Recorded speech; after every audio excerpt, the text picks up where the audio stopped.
Hello বাচ্চারা, আজ আমরা শুনব সিংহের বিচারালয় নামক গল্পটি। শুরু করা যাক তাহলে।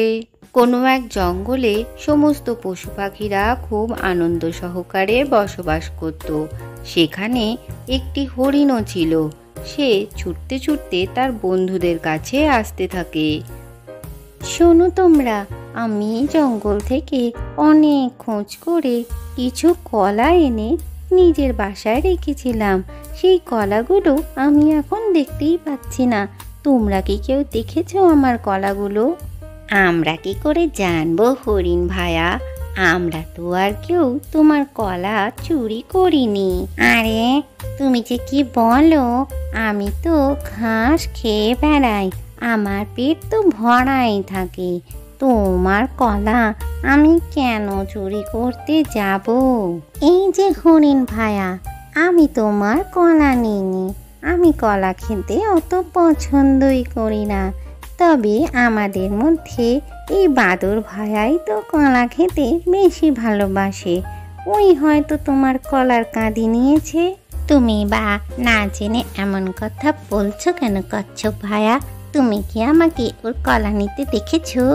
কিন্তু আমি তো কত কষ্ট করে এই কলাগুলো এনেছিলাম, কেই বা এই কলাগুলো নিয়ে নিল। ঠিক আছে, তোমরা যখন কেউ নাওইনি বলছো, তাহলে চলো মহারাজ সিংহের কাছে। তার কাছেই বিচার করে জানা যাবে কে আমার কলা চুরি করেছে। এরপর তারা চারজনে মিলে মহারাজ সিংহের কাছে যেতে থাকে কে কলা নিয়েছে তা জানবার জন্য। অনেক জঙ্গল পার করে তারা যখন মহারাজ সিংহের কাছে পৌঁছালো, তখন মহারাজ সেখানে ছিলেন না। কিছুক্ষণ বাদেই মহারাজ সেখানে হাজির হলেন। কি ব্যাপার, তোমরা সবাই দল বেঁধে এখানে কি করছো? মহারাজ, আমি কালকে কিছু কলা অনেক কষ্ট করে এনেছিলাম, কিন্তু আজকে সেই কলাগুলো আমার বাসায় দেখতে পাচ্ছি না। কেউ তো নিশ্চয়ই সেই কলা চুরি করে নিয়েছে। তাই নাকি? জঙ্গলে এই সমস্ত হচ্ছে। ঠিক আছে, তুমি চিন্তা করো না। তোমার কলার কাঁদি কে নিয়েছে আমি এক্ষুনি বার করছি। আজকের মধ্যেই সমস্ত পশু পাখিদের বাসায় গিয়ে খুঁজে দেখা হবে তোমার কলা কেউ চুরি করেছে কিনা।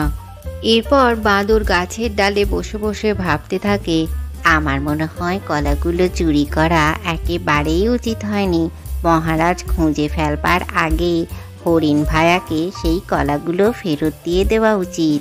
এরপর মহারাজ সিংহের ভয়ে বাঁদর গিয়ে হরিণের কাছে তার কলাগুলো ফেরত দিয়ে আসে।